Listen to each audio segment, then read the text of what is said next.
Where's it go live on, Eli? I can't remember. On Facebook. I've got it. Right, here we are. Here we are. Phone's off. Are we on? It's saying then. Is this on or not? Emma? Is it on? I don't know. We're asking you now. Do you know what we should do, really? Yeah. Stop it quickly. We've got 2 chairs. Yeah. Or do we face this way? No, you're live now. Yeah, we're live. Oh, we're live. Sorry, guys. We don't know we're live. I'm here today with a very, very good friend, Lee Little. He's 34 years. I've known this guy. He's 50-year-old. So he's been pal of mine for a long, long time. I'll just let him introduce himself, what he's done, his accolades and stuff in bodybuilding. Welcome today, Lee Little. Yeah. I'm very, very close friend. Pleased to meet you. Again and again. Yeah. So what have you won? Bodybuilding, we just go through. Bodybuilding, I started, what was it? How old was I? I was 16 when I met you in the Olympia gym. Yeah, I was 12 years old when I first started. Yeah.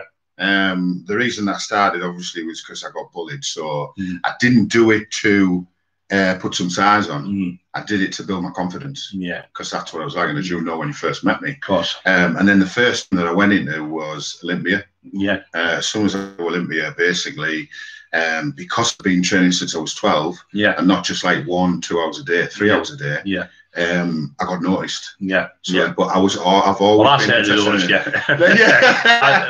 an oldie bodybuilder called Sean Ray, isn't it? Yeah. And you had that type of aesthetic, tiny waist, massive shoulders, really good physique, yeah. Going back to your question, the first competition that I won was Batley. Right. I think I dieted for about 4 weeks. Yeah. I placed first on that one. Yeah. Then I went in for another one. I can't remember where that was, and I got another first place. That qualified me for Batley. Batley, Sheffield. Yeah. The under 21s over 75 kilograms. Yeah. The thing back, obviously, in the 80s and stuff like that, is there was sort of better categories. There was a lot more people competing, wasn't it? There's a lot of people competing now. Yeah. But there were a lot more, I won't be disrespectful people on, but I think there were a lot more aesthetic bodybuilders then. Oh, absolutely. And there were a lot more ones who have been training without taking steroids and all that type of stuff. They were banging to training. Yeah. Nowadays, kids go to a gym and the first thing they say is, what steroids do I take? They've been training 2 weeks. Yeah. Yeah. So then you went on, didn't you, to progress in the bodybuilding? Well, what I did was, I'll tell you what put me off, was I went in for the British Championships. Yeah. And I was all enthusiastic and everything like that. But the thing is, I was doing my A-levels as well as obviously training and stuff like that. Yeah. And I remember it. There was Rhino out of Gladiators. Yeah, I remember him. Yeah. I have no idea where he is now. Yeah. But obviously, Rhino's he's pumping up in the, and I went over to him and I went, "You don't know where the under 21, like over 75 kilograms is?" And he went, "Oh yeah, it's here." And I just looked at him. And don't get me wrong, as you say there, I had the proportion physique. Yeah. So did Rhino. Yeah. But the thing is he was a lot bigger. Yeah. And he came over, and because we were too sort of, I don't really like stipulating things like this. Yeah. I don't mind getting called names or stuff like that. Yeah. But he obviously came over to me because we were both of the same heritage. Yeah. So basically, he came over and he went, "You've got an excellent physique, but what you need to do is this, this, and this." Yeah. Now, when I listened to him, I wasn't really prepared to go that distance. Right. In other words, he was talking about a lot of steroids to take, this, that, and the other. I was looking, and I was quite lucky, really. Yeah. When I was looking at him, he looked phenomenal. Yeah. You know, when you're going for a show, you think to yourself, "I might win this." Yeah. But when I looked at him, I thought, "I'm going home." It's as simple as that. Do you know what I mean? The same thing with that. Yeah. Remember Davies? Oh yeah.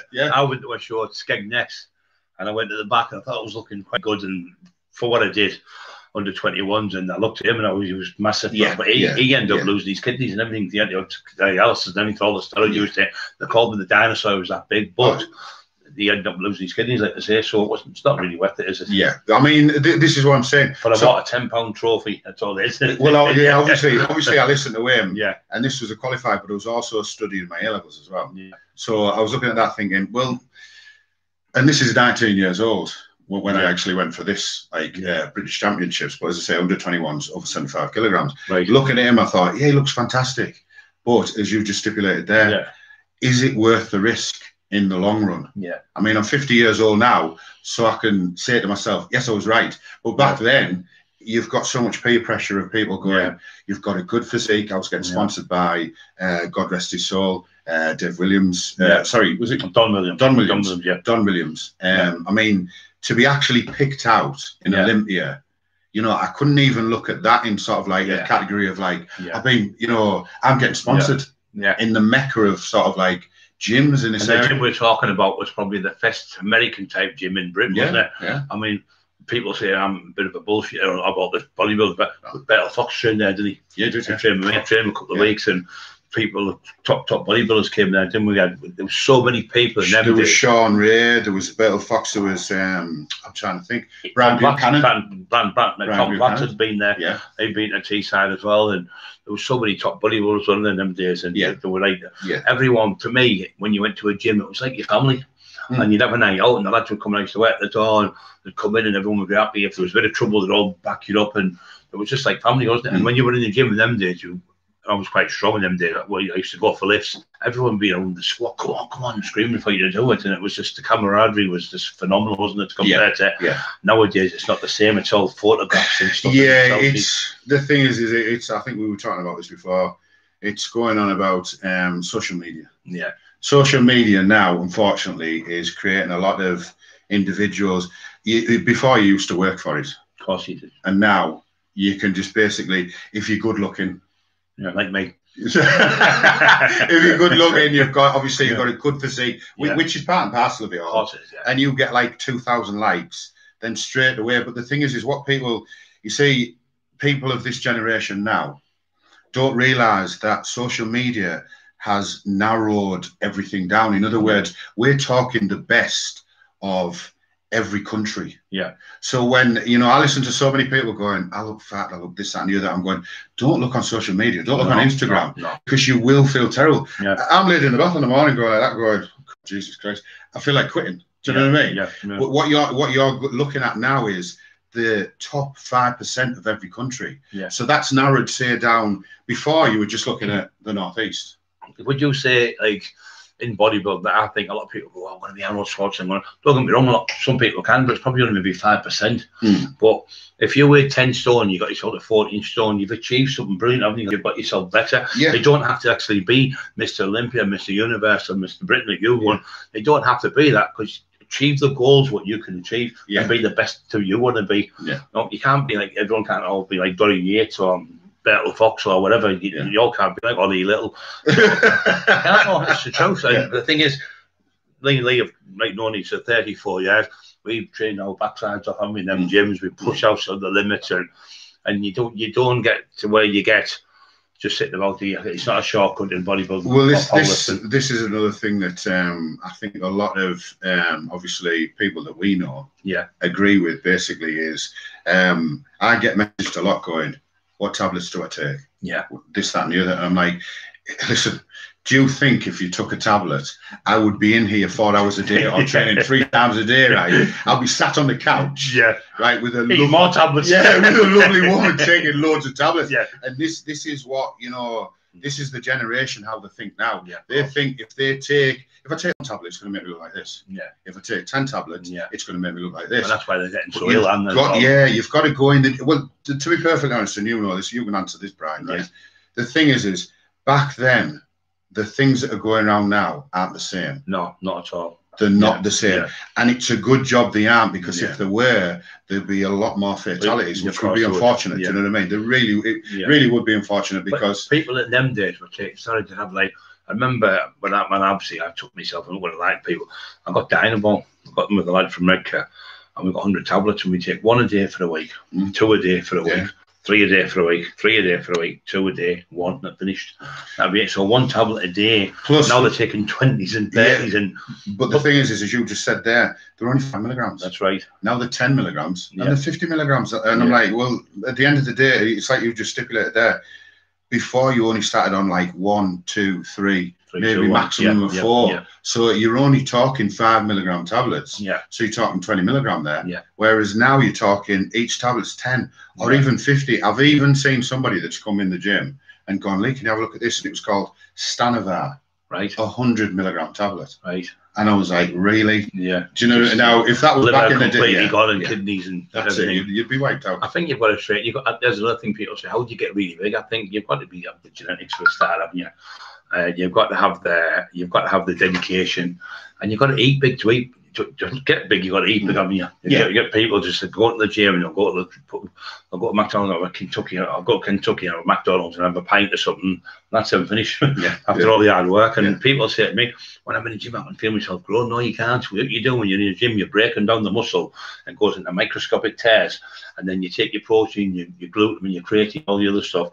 And then after you train, you go home and you sleep. That's when you grow. You get these people going, oh, how big I'm getting in the gym. Well, like you get a pump in the gym. Well, like you said there, what was it? I mean, I've done seminars on obviously trying to make people aware of the the side effects. That's why I did A-level statistics, because I like to prove things. Do you know what I mean? But like I've listened to a lot of kids like going into gyms today, and they're like, oh, I took 5 Dynamo tablets this morning. And then they go on the bench and they're like that. Well, it takes at least 3 weeks for your system to recognise that. Never mind. So what I look at is, I think, look at what you're just doing there. It's to do with your mindset. Of course it is. In other words, if you're lifting that weight, you could lift it without those tablets. I've known people who have a jab, go to the gym and go, instead of getting 180, I've got 200. So, and it hasn't even got in the system. Like Lee says, it takes 2-3 weeks to get in your system. So therefore, psychologically, they're getting bigger by doing it. So someone's asking if sustenance is any good. No steroids are any good whatsoever unless the doctor gives you them. Sus 250, unless it's prescribed. Yes, off a doctor. Yeah, so unless it's prescribed off a doctor. You see, the thing is that there is, a lot of people say out there, and there is side effects, because obviously at the end of the day, right, you abuse anything. You drink too much, you drink too many cans of Coke a day, it's going to have some sort of effect on you. If you get things in an equilibrium, i.e. balance, it's you can sustain the longevity. I can say this now that I'm 50 years old, because of actually, obviously back then I could, lots of people are coming up to you going, do you know when you stop training, you're going to turn into fat? Oh, that's we're taking 10 water in the wine, isn't it? Oh, that's the one. That big fat lad up there? It'd be massive if you trained on the weight, but it's turning fat into muscle. It's a total different structure. Well, it's I mean, as I say, going back to that, I was at my, what was it? It was, God rest his soul, my auntie's funeral. And there was, I think it was my godfather or something. He sat next to me, and he's got like 3 chins. And I'm just like, literally, I don't agree with diets. I agree with like food plans. I think you'll agree with this. As long as you eat things in the correct, stages, you're all right. Anyway, sort of like, you're aware I was just eating whatever there was, like, everything on the buffet. Menu, do you know what I mean? Yeah. And this guy's looking at me like that. It's the godfather. I'm going like that. And I looked, I thought, something all right? And he went, again, he looked at me and he went, you do realise that when you stop training, it's all going to turn to fat? And I was only about 25 at the time. And I looked at him. And then he's got 3 chins. And I went, well, you must have been a professional bodybuilder, were you? Do you know what I mean? When you look at someone like that and you go, what? I'll tell you this. I'll tell you another crack of one when I was training for the Britain's Strongest Man. And I was squatting, I think it was something like 8.5 plates each end, and the lad gave me a touch, and I'd done it. And this kid came on and said, you're squatting wrong. And he was squatting 100 pounds. He was telling me I was squatting. I was doing over 800 pounds squat. And he said, no, you're squatting wrong. What do? You do this with your back. I'm thinking, unbelievable. Maybe 3 months, but you get them doing your absolute lunatics. I mean, as I say, I like going back again to the competition. You see, once I'd spoke to Rhino, then I looked at it and thought, do you know what? Obviously, like yourself, I don't know. It's like I think I'm the most luckiest like person alive, even though I had a sort of, I got bullied and things like that. But I've noticed with you, Lee, you're one of the people like myself. You don't let that get you down. You don't think of the past. I was bullied. And you don't play the victim. A lot of people play the victim. You know, I was bullied, and so loads of people bullied on. You've just got to go, haven't you? And that's what you've done. You see, I mean, you've got to remember where you were from. You were from Easington. Which is only black lads in the whole village, man. So wouldn't even allow me on a bus. I'm not kidding there. This is what the 70s, 80s. Absolutely ludicrous, But you never got that in the gym with us, did you? Well, exactly. You were just one of the lads. I went from school. You see, the thing is the reason I started at 12, people were like, you started at 12, what am I saying about? No, I started at 12 because I couldn't go out of the house, because it wasn't the kids. I love school. School was brilliant because it's like, It's like literally like name calling. I know it's difficult for like, you know, kids of today, but what you've got to put things in perspective is it's just name calling. It's just words to try and revoke a response. Yeah. It was what I differentiated with, and I don't know how I got to be like that, is obviously walking out of school, I got filled in by the adults, not the kids. So then I looked at goes, well, it's 8 hours of good banter at school. Then when I'm walking home, I'm getting beat up by different people. Do you know what I mean? When he was at school, he used to get beat up. That was with the teachers.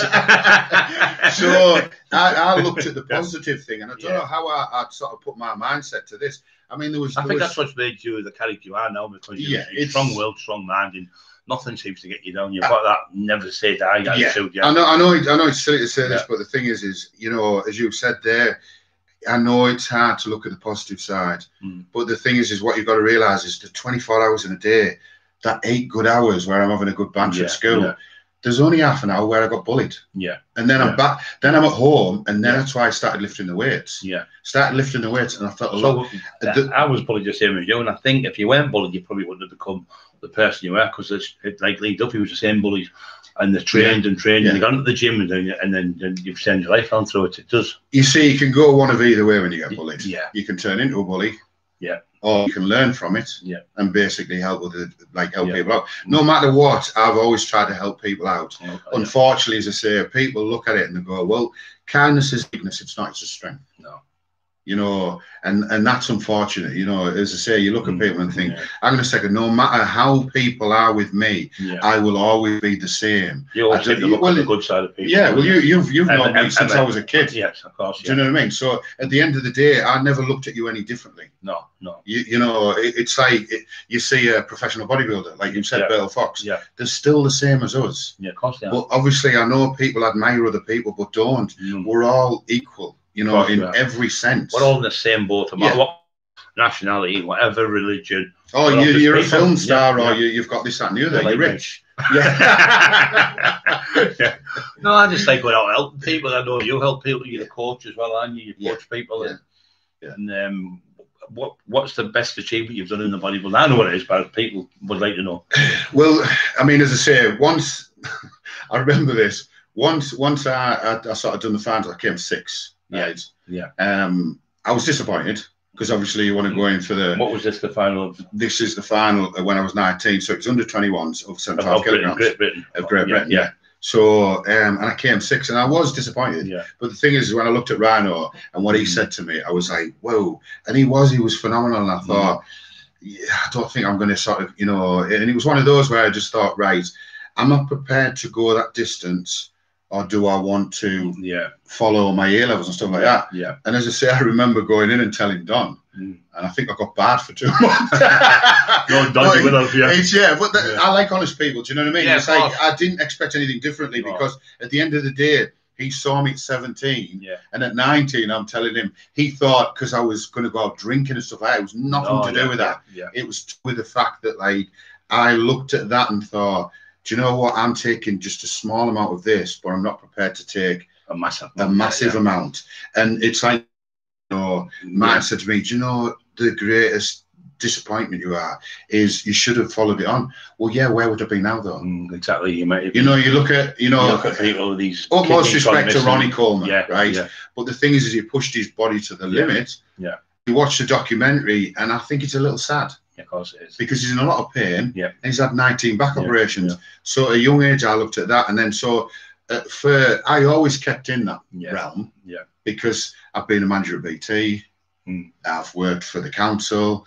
I've got your sack onto the council. It's literally. We won't go into that one. Anyway, what was it? So it's. I mean, it basically, as I say, how I look at that is, I've also had my own pubs. You know, I used to work on the door for you, didn't I? I've worked. What was it? I've done the steam packet. Worked on that door. But the thing is, as I say, you've got to know how to deal with people. Of course you do. A lot of people. You do have that you can talk them down.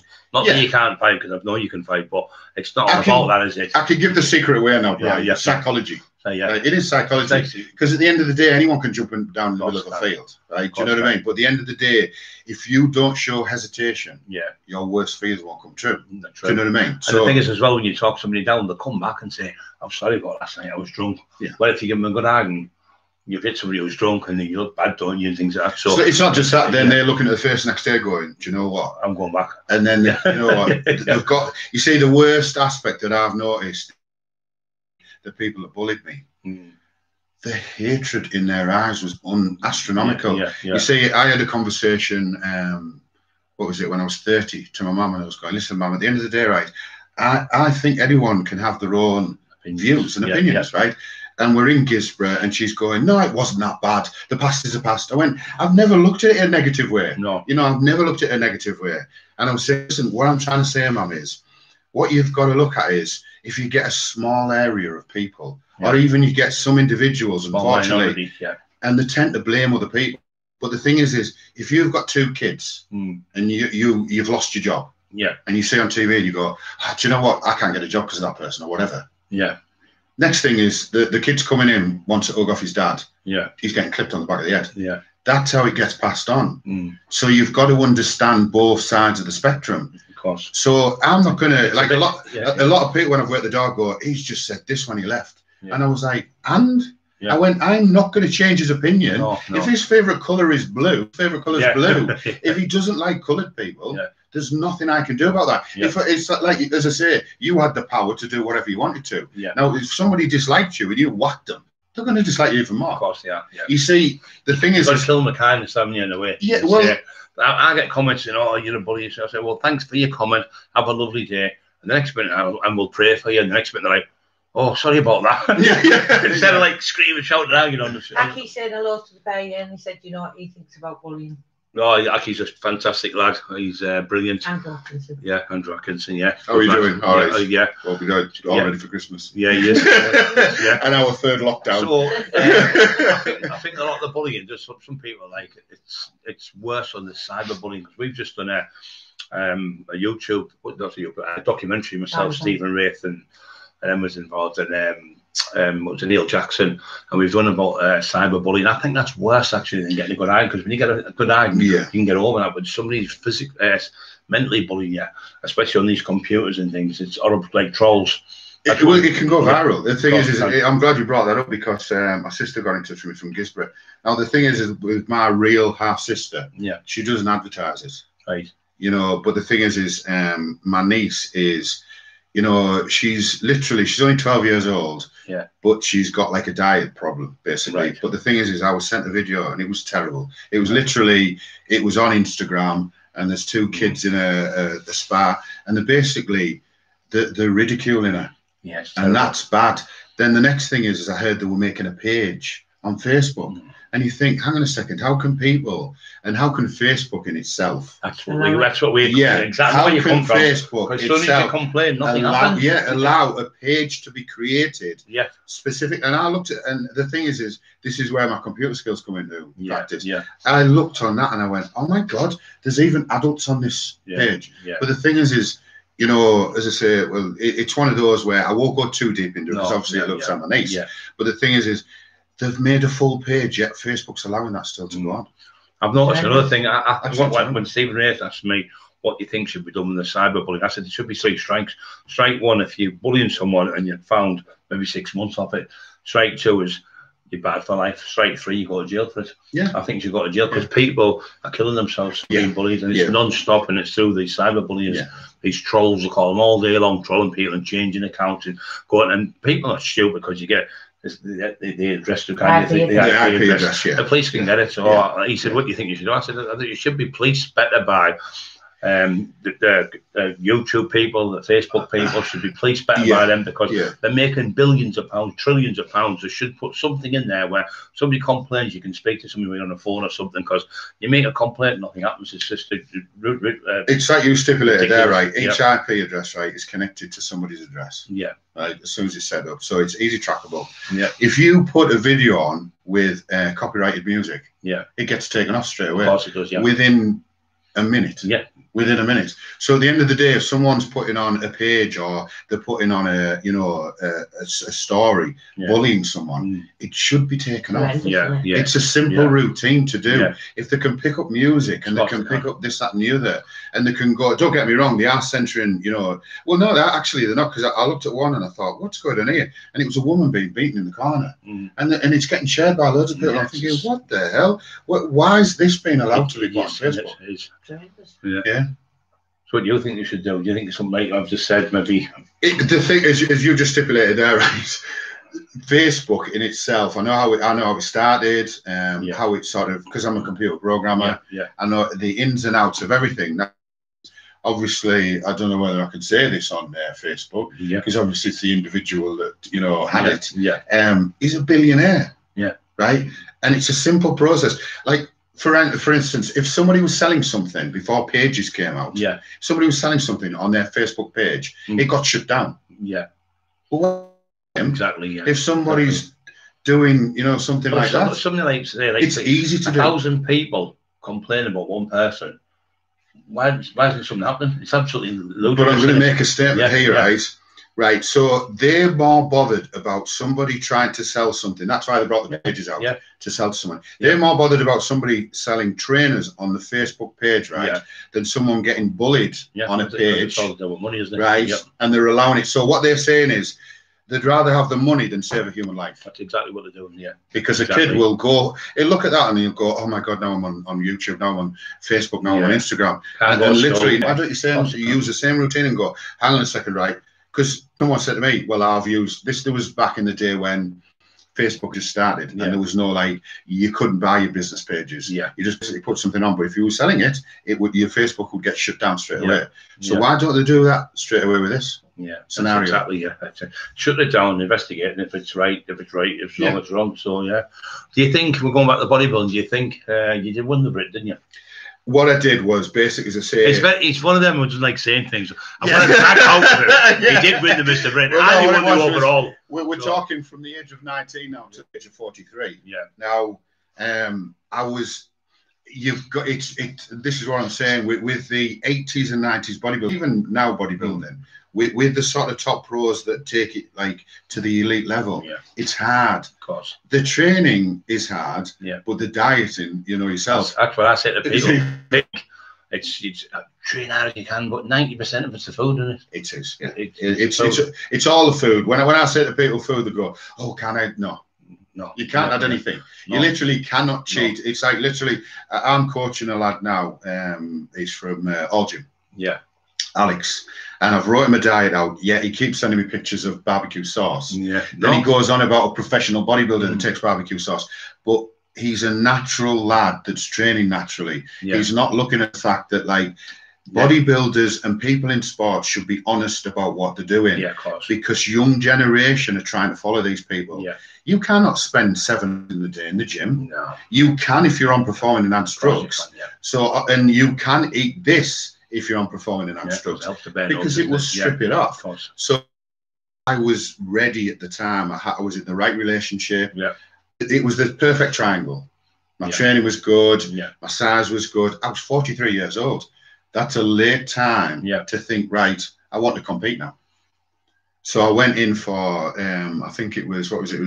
It was a local show, but it was literally, I was going to go in for one show, but then I thought, don't look right. I'm going next week. So I went in for that show, but it was the NABA. So then basically I went in for that. Which is natural was it? It was basically, it wasn't just a local NABA. I've competed against Amateur Bodybuilding Association or something. So Tyler Schwarzenegger was in everyone in the universe. Obviously you've got to start out. I mean, I wish I was. The thing is, what I wanted to do was get a pro card. That was my goal. But then I was looking at things. You see, the thing is once I started my diet and started what I was taking, I was monitoring it, which a lot of people don't do. You've got to, because I'm 43 years old at the time. When people go to the extremes that much, they eat like baby food. All I was doing when I was competing. I didn't compete as good as he was. I was in the strength more, but I'd seen guys having like cabbage every day and like turkey for 3 months and things like that, diet and just crazy food, and also, like you said, the stuff they take is some people take astronomical amounts of steroids on just make themselves ill. Well, I mean, when I was competing for the Britain, as I say, I qualified. Yeah. And the thing is I was in the what line. it means by that, just 2 seconds, you have to go on a show, certain shows, to qualify, for the next stage to be in the Mr. Britain. So you might go in the Mr. England, win that, and then you go into the Mr. Britain, don't you? So some stages. So basically, I was competing. So against, this is the best in Britain now, isn't it? Yeah. So I competed against a guy from London called Nigel Thompson, right. and so there was like 19 of us altogether, competitors. Yeah. But another thing as well, I was getting sponsored. That's a big issue. You've got to obviously have the money, your mindset, and everything was right. But I never once got called out on a call out. Right. And that's a bit nerve-wracking, isn't it? Because you think, well, I was stood there, and like Eddie Elwood said to me, because he was obviously, commentary and stuff like that. And he said, "Are you okay, Lee?" I said, "Yeah, I'm fine." Anyway, it's just basically, he went, "You were full of smiles, shaking people's hands," and now you're like, and I'm just still stood there because obviously you have to stand even when you're not getting looked at, you still have to stand in the correct position. Yeah. Now, I never once got compared, but unknown to me, when I spoke to Julia Abdal, I don't know whether you've heard of her. No. She used to be a professional bodybuilder in the 80s, female. It was her. She was actually doing the show. Yeah. Now, I didn't get compared whatsoever, but when I went home, because I was stood there and I was thinking, I'm not even in the top 6. I was looking at these big. The mind's halfway tricks. The thing is this is what I'm saying. I don't see what other people see. Everybody, I think, including yourself. Yeah, you look at. We've always had body dysmorphia. I've had this thing. I've looked at him and I've been 24 stone. Yeah. I mean, I'm to 23 to 36. It's that man, it's a bit thin. And she laughs at me. 22 stone. What's the matter with you? And I'm going, "No, I'm still too thin." And it's the opposite, isn't it? It's like bulimia, isn't it? The opposite to that. You think, "Oh, I'm too thin." But well, the thing is you get comments, whether it be positive or negative. Yeah. The worst judge is yourself. Yeah, well, Pete, remember years ago, you'd be in the gym, you lose a bit of weight, and you go, "You've been paranoid." Worst thing you can say to a bodybuilder. That's the way I think. God, I'm getting small, but it's a cycle. You learn to people wind you up, isn't it? Well, I didn't see this at the time, but this guy looked down at me and he went, nice, like that. But I didn't see what he saw. Yeah. And obviously, but then you look at him, you think he's better than you, don't you? Yeah, well, that's what I'm saying. Yeah. He's better. No, he's better. Well, I was looking at him like that. His shoulders better than mine. Yeah, he did look really well. But the thing is, as I say, is I'm top 6. I was in the top 6. So then the next thing is it got counted down, and I'm still stood there like that. And I remember Annie and Hannah going, "Dad, it's you idiot!" like that, right? Yeah. I was like, "What?" And I'm stood there, and I came first. But I sent Julia Abdal a text message when I got home, and she went, "As soon as you walked on the stage, this is going back to what you were saying at the start." Yeah. She said you were the only one with a proportion physique. Yeah. Aesthetic means. Yeah. What it means is the same size neck, same size arm, same size calf, tiny waist, big shoulders, thick chest.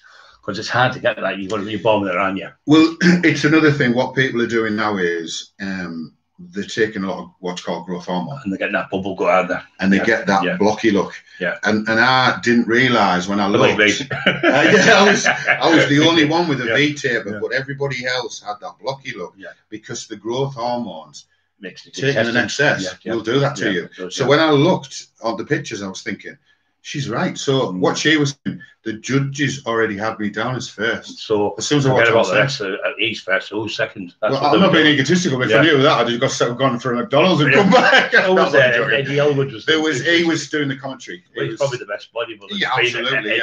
One of the best ever in England. Good big shout out to Eddie. Won the universe. You won your 6 times, I think, didn't he? Beat Arnold Schwarzenegger, I reckon Arnold couldn't save him, so probably the best. He's the best bodybuilder builder in the North he's ever had. So So what was like when he was there? But was he good? I've known Eddie for years, and he's a lovely gentleman. Yeah, he's a good friend of Kev Kilty and Richard and that.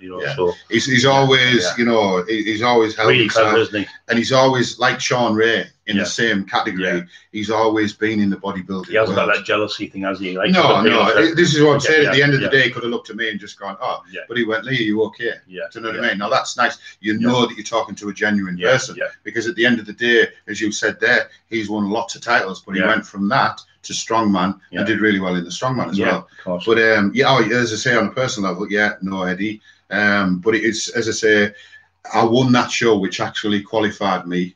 Did you go into the overall that day, or just at the end? No, that qualified me. That show qualified me for the Britain finals. Right. In the Britain finals, What was your confidence like then, Lee, after winning that one, going to the next one? Were you still a bit?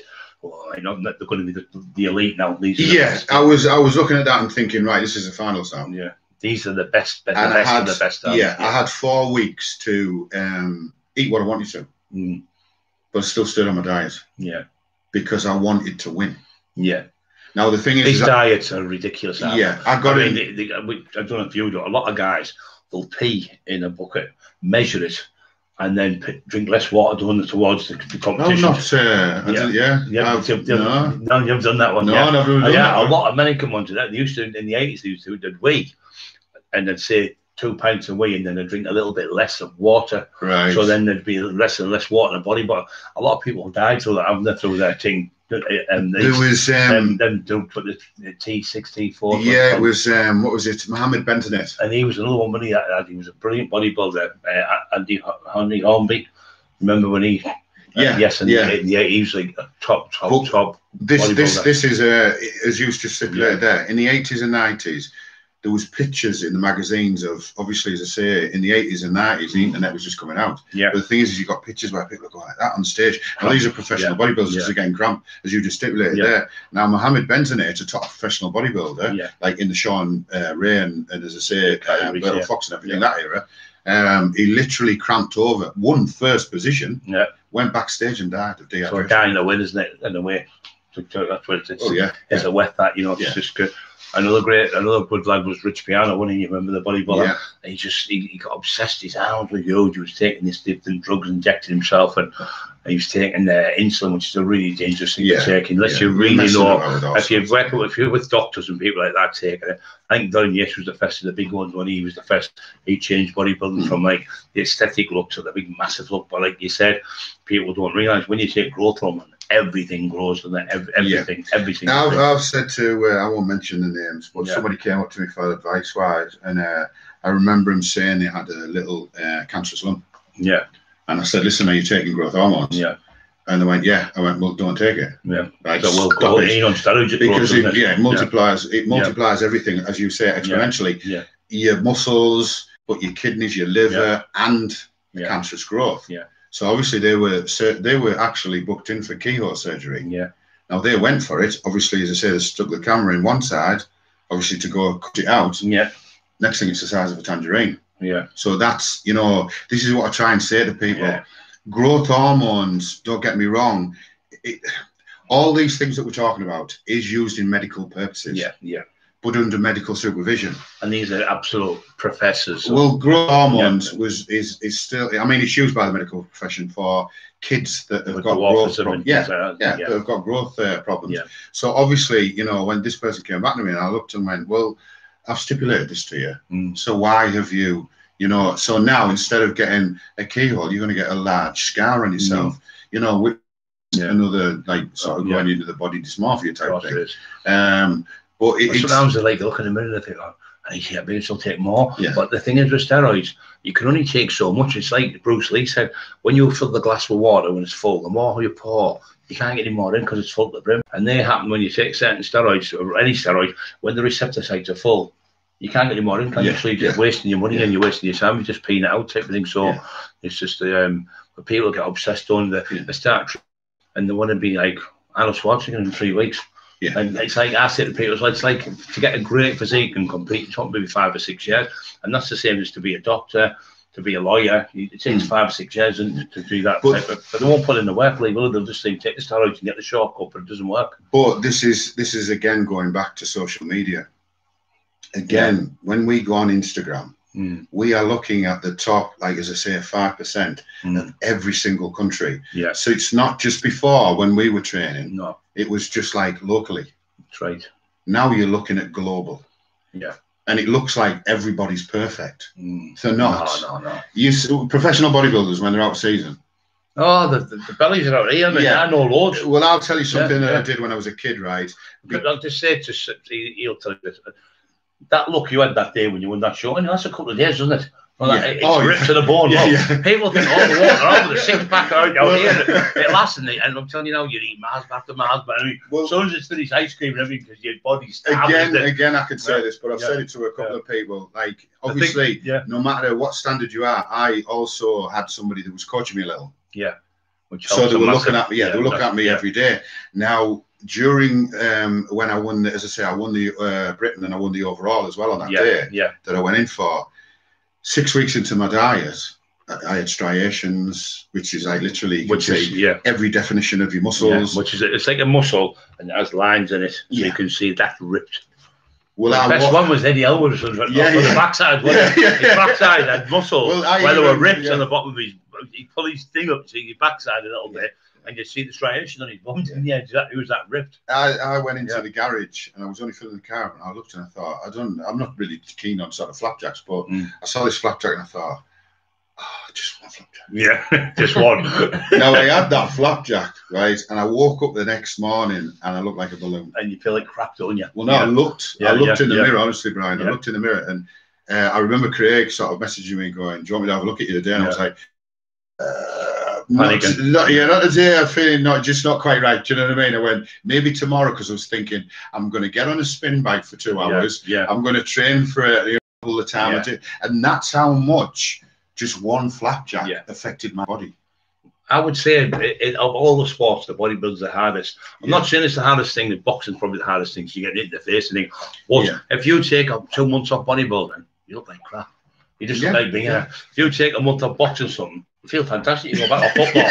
You go back bodybuilding. You have after 2 weeks, you start losing muscle, and then it's going smaller and smaller, and you look crap, and your belly blows up a little bit. But the thing is, what leaves on before people saying you're going to get fat when you stop training. I'll tell you why they get fat. Because when you're bodybuilding, you eat quite a lot of food, obviously, and you burn it up. But if you're still eating the same amount of food, you're not bodybuilding. You are going to get fat because you're not burning the food up. That's what happens. You see, people. Well, this is going back to what I was saying about somebody saying, well, when you stop training, it's going to turn into fat. Yeah. Now, that's not necessary. Well, muscle doesn't turn into fat. No, it's impossible. It's impossible. No. We know that. Yeah. But the thing is what you do is, when you are thinking about easing off a bit, cut your food. Obviously, you can. You see this again. I don't agree with severe diets. I agree with work. You know, obviously, when you bodybuild, you know yourself, you have to have about 5,000 calories a day. Yeah, of course. Well, it's common sense. Yeah. You can't still eat that 5,000 calories a day. No, not at all. If you're starting to ease off your training, of course, you need to reduce your calories down to 3,000. So it doesn't matter what that 3,000 is, as long as you've done the deficit. Yeah. And you've gone from 5,000 to 3,000 because obviously you've stopped training. Yeah. So, but a lot of people, as you just stipulated there, you take even 1 week off or 2 weeks off or 3 weeks off, you start to go like that, and then you lose half a stone. That half a stone can make a big difference when you're a bodybuilder. This is why I've got a problem at the moment now where I'm saying to people, I want to get down to a certain weight. Yeah. But I lost half a stone before the lockdown. Yeah. And people look at me going, God, Lee, I looked at Facebook and look at that. You look miles different. And I'm going, I know that. You don't need to show me. Do you know what I mean? It was like, I have got a minute. That's my purpose. But they're going, oh, what's happened to you? You know, you're going through a bad patch. And I was going, no, not really. No. They're like, you're bringing me down a little. But that's, you know, but the thing is that's human society. Course, do you know what I mean? People that can't wait to pull you down. You can't wait to say, oh, you're not as good as you used to be. Right? I'm 56-year-old. You're not as strong as you used to be. I know I'm not. But people just make things. I remember when I used to train, it was like heavyweights. When you see me train the ridiculous weights, and they used to say, "Go for the world, so much, man. You're going to win it," and you win it. But I was always something else to do, and there was drugs involved and everything. But sometimes I think you miss things, and it's for a purpose. Everything's for a purpose, I think, in life, and it's absolutely, You can't regret the past because it's gone. You know, there's everything that I've done. Like somebody said to me, "Have you got any regrets?" And I went, "Not really. But you shouldn't really look at it in that perspective because the thing is when we come to a junction, it's up to us whether to take a right or a left. Yeah, it might be a mistake. Yeah, it might be right. Yeah, but at the end of the day, you can't tell me that one single human being has every single perfect way. But there's no point in taking a right and then going, oh no, and then beating yourself up for like. Don't get me wrong, even though whether it be bad or good, you've just made a mistake. Of course you have. We all make mistakes. I mean, look at me, Wells West. But at the end of the day, I was in that whole chain drugs, and he came a few times. This guy, God bless his soul, and get me off them, and I got on the door. But you just don't answer the door because you're paranoid, and you. I remember saying, I'll kick your door. But I used to have Charlie at the door. I can see you. But the thing was, you don't realise you're in that bubble. But if I can get out of that horrible situation, people like Tyson Fury was bad with it, and people like Mike Tyson, all them type of people, you can get out of it, can you? And we tend to Christianity. Me and my wife are Christians now, and we help people do the YouTube channels and things with people like yourself and people like Lee's and on it because he's been a friend most of my life, most of my life. And we've never had an argument, have we, mate? We've never fell out over nothing. No. We've always had fun, laugh. He's always joking. And he's a great lad. And see, the thing is you could quite easily say to me, Lee, you're in the wrong there. Yeah. And I was comfortable and relaxed to say to you. Well, you've done it to me a few times. I've done it to you, Greg. Right in the point, didn't see you. He's going to give me a tell up. I remember in my hands, I went up to you and I went, because I remember there's some incident that happened. I won't go right into it.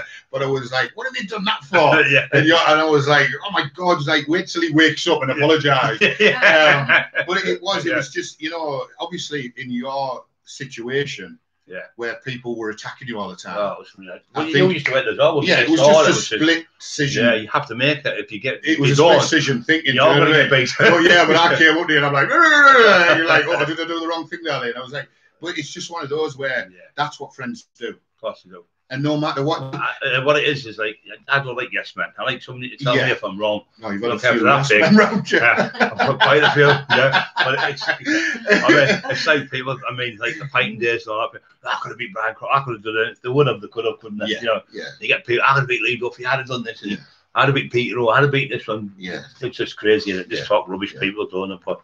Yeah, so what are you doing now? What's in store for Lee Little now? And well, you doing, mate? I'll be perfectly honest. For the last 2 years, I've been in a transitional period where what I want to do is I want to go back to doing Samaritans. Right. But it was Samaritan for a long time when you're really good. Loved it, absolutely loved it. There was one call that really sort of like, people don't give Samaritans enough credit for it, right? You know, this is what I'm saying about society. There was 26 of us that went in for Samaritans. You can't just volunteer. No. You get character tested. But have the life skills. And literally, the least experienced Samaritan that interviewed me was 18 years. Yeah. So you could be, and there was a vicar there that had basically retired. Right. He tried being a Samaritan. Yeah. Didn't get in.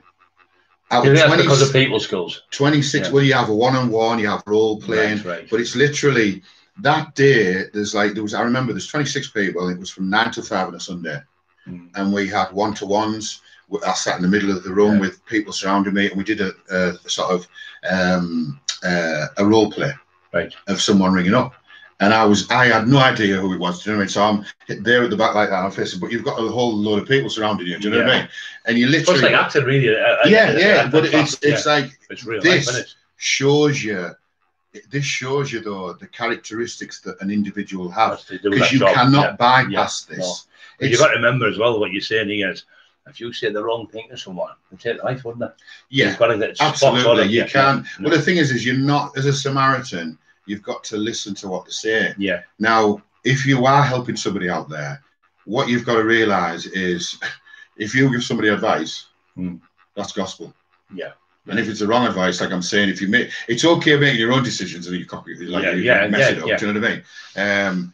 But if you're giving somebody else advice, you've got to be careful. Exactly. Because you might be reinforcing what they're thinking, and it might be negative. Now, this is what I'm going to go on about. When I started doing Samaritans, I told somebody a story to see how they would react to it. And I went, do you know what? I said, on the wall is a newspaper clipping of a guy who ran Samaritans for 10 years, but then he killed himself. Right. And people went, Samaritans isn't very good, is it? And I went, yes, it is, because... Kept him alive for 10 years, didn't it? Thank you. Yeah. I knew you were going to role play on that one. I knew it. I would never even rehearse that. Yeah, because you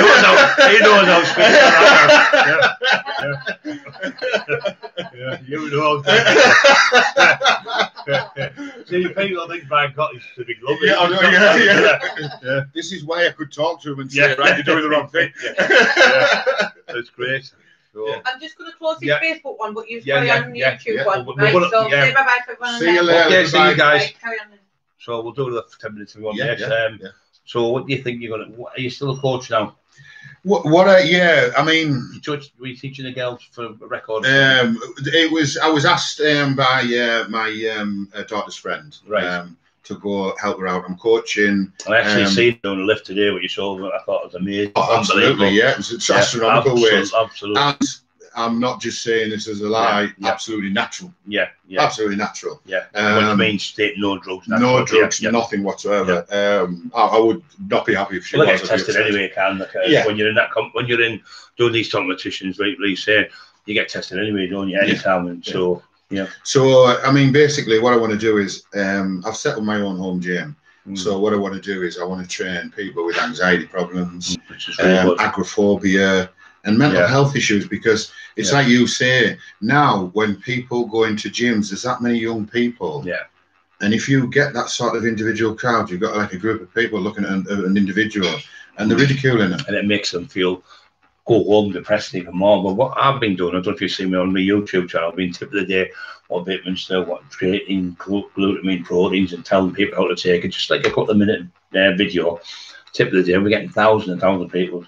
And we've been doing, the elastic band springs. I've been using them because a lot of people, one guy said, well, why would you do press with them and you can do press ups just as good? Yeah, but you're 25 years old, you're ex-army.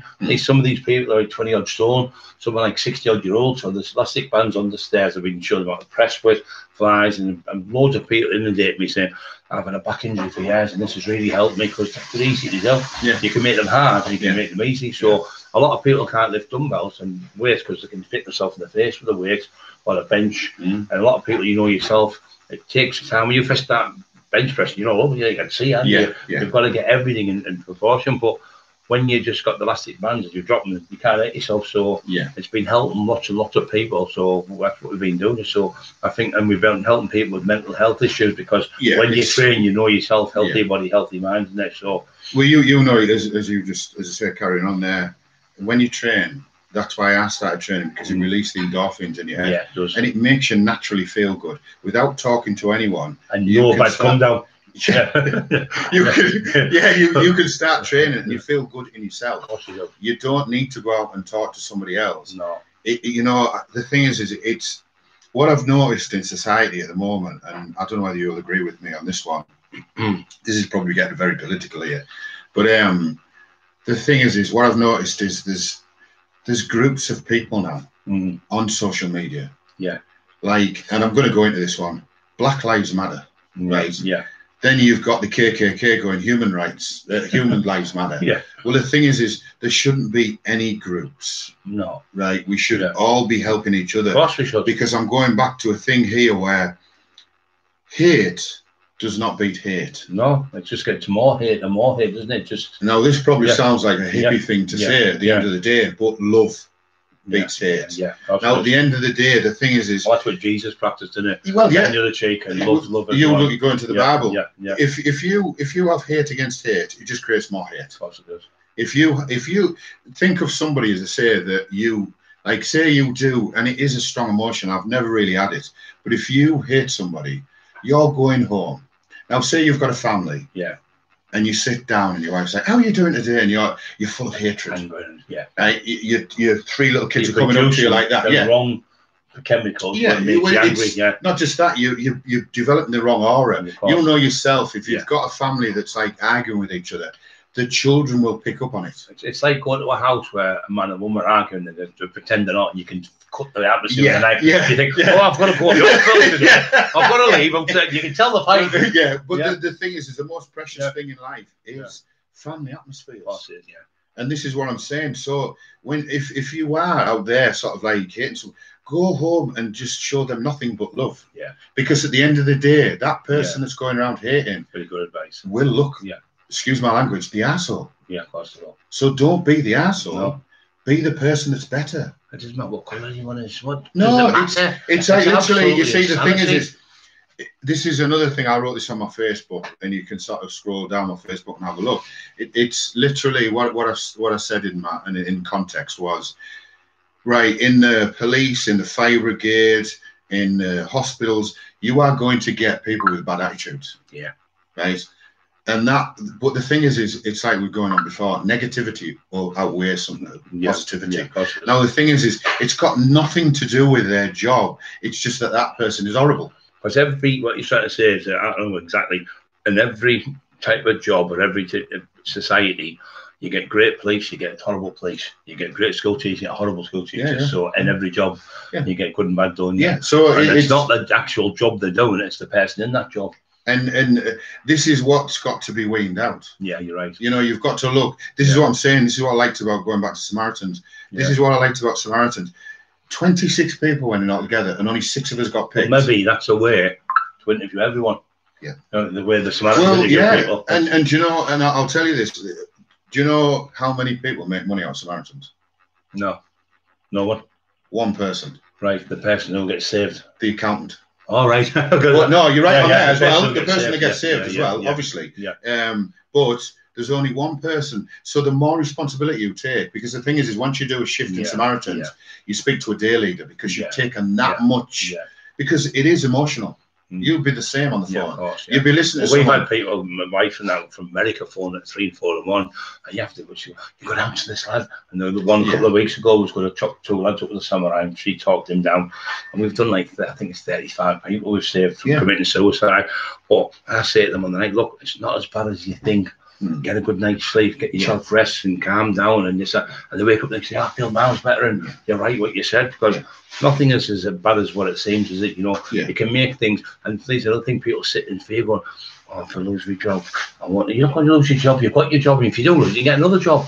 And people just sit in fear, and the worst thing about fear is fear itself. They get, if the dog gets out, you get run over, then the police will come, and you can go on and on. You see, this is where I think anxiety, as you say there, is excelling too much, because people are looking at external sources to sort themselves out. Exactly.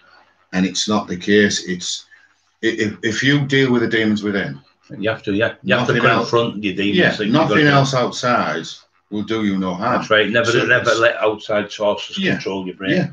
But don't get me wrong, again, I can say it's easy saying it, I suppose. But it's difficult putting it into practice, because we're living, this is what I'm saying, we're living, you pick that up, you go on anything whatsoever. You Google something, right? You're getting a wonderful image of anything. Do you know what I mean? Course, it's like you get an image of a perfect house.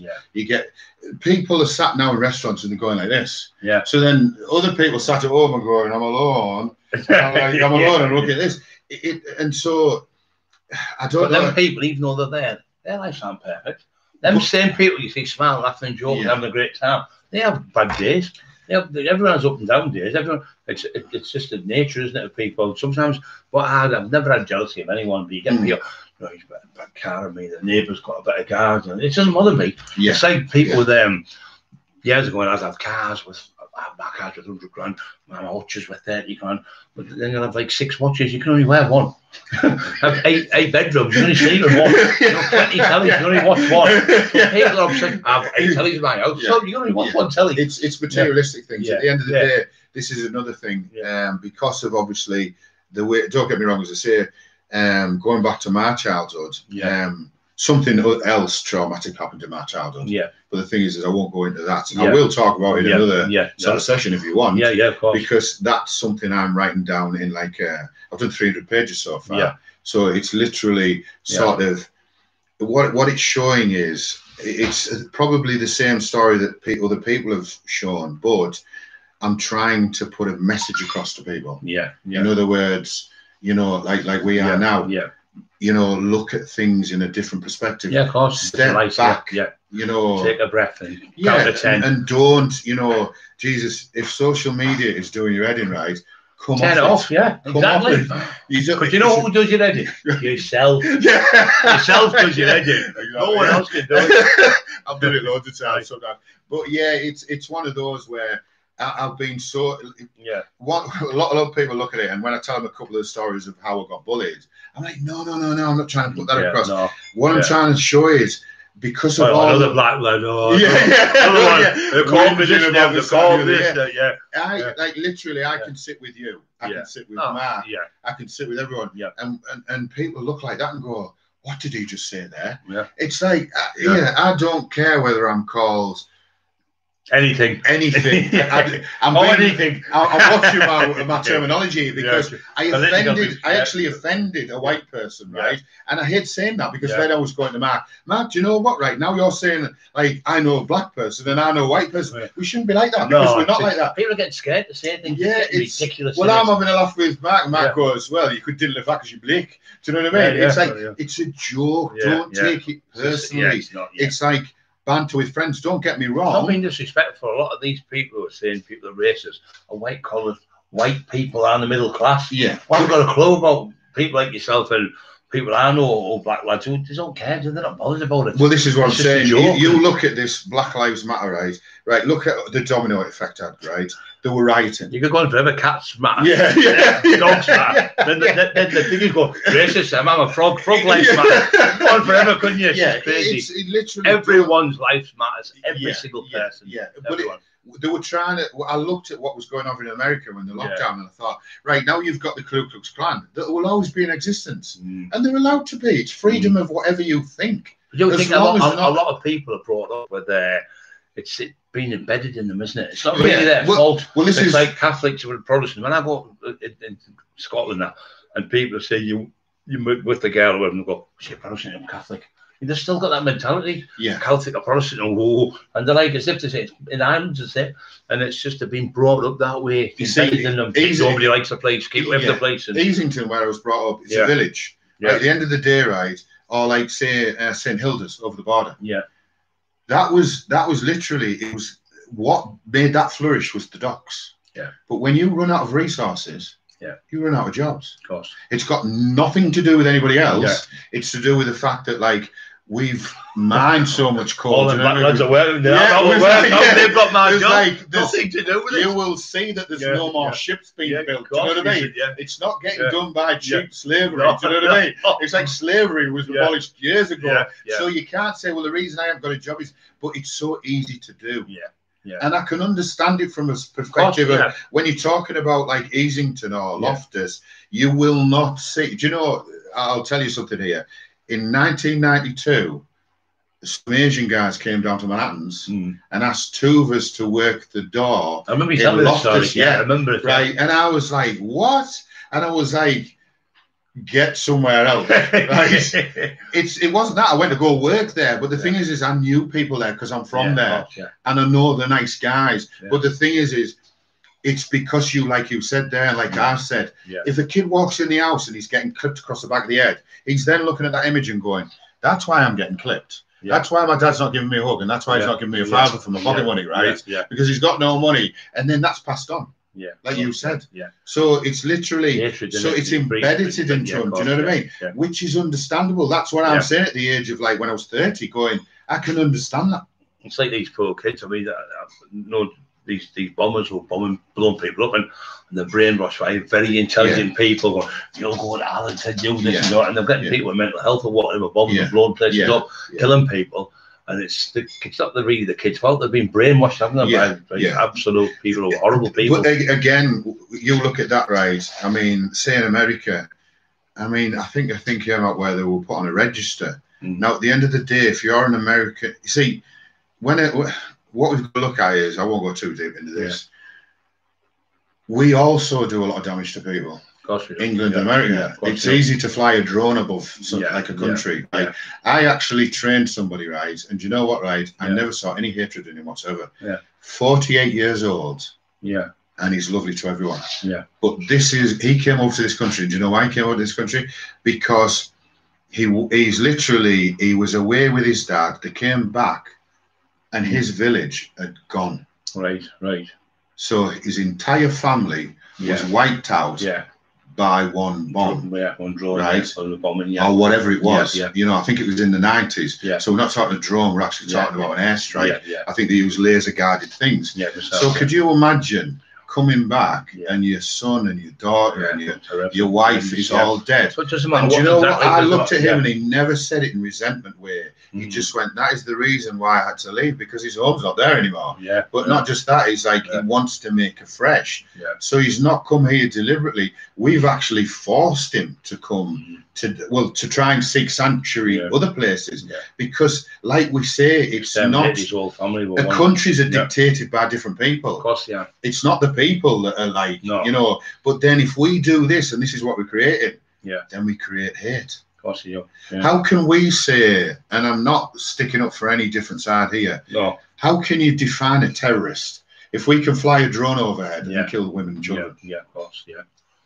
So last minute, what you want to say before you go to everyone? And obviously, happy Christmas, everyone. Yeah, happy Christmas, love and peace on earth. And yes, and well, yes, I love everyone out there to bits. I will always be me, and no matter what somebody says to me, I'll never change. Yeah, and you've always been the same to me. You'll always be my mate, and I love you to bits. Yeah, love you to bits as well. Thanks so much. Cheers, mate. How do you do that, like? Bend there. End stream. Yeah, brilliant, mate. That was fantastic, mate. And Absolutely so we could fantastic. probably go on for about 10 Oh,